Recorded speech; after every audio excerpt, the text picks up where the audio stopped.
السلام عليكم أحبائي، شلونكم؟ شلون صحتكم؟ كل عام وأنتم بألف خير، رمضان كريم. اليوم عندنا شوربة العدس والطماطة المقلية. نبدأ بالمقادير. عندي كوب عدس بس غاسلته ما يتنقع، حبة جزر برشتها، قليل من السلق، حبة بصل أخضر هم ثرمته، حبة طماطة قشرتها وثرمتها، قليل من الشعرية. نبدأ طريقة العمل. نضيف المي على العدس وننتظره.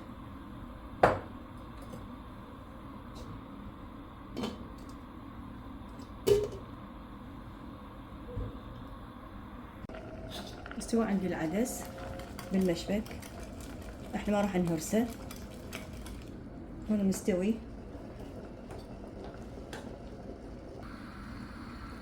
ملعقتين دهن، اضيف البصل،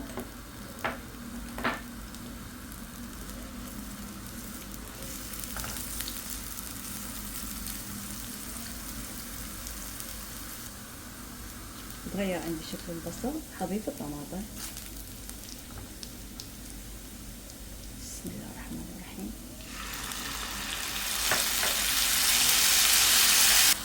راح اضيف خليل الكركم، نص ملعقة شاي، ملعقة شاي كاري،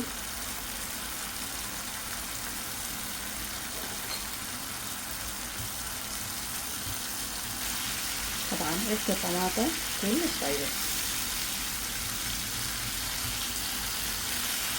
راح اضيفه على العدس. بسم الله الرحمن الرحيم.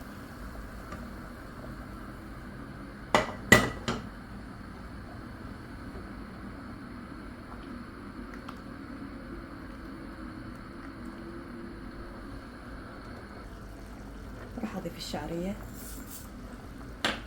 اضيف الجزر المبروش والسلق،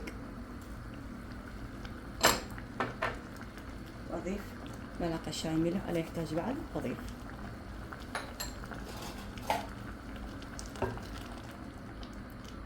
خليها على نار هادئة.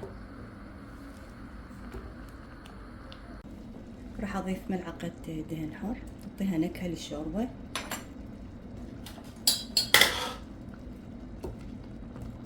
هي جهزت عندي الشوربة، ارجع لكم بالتقديم. ان شاء الله تعجبكم شوربة العدس المميزة. التقيكم بوصفة اخرى، تحياتي لكم.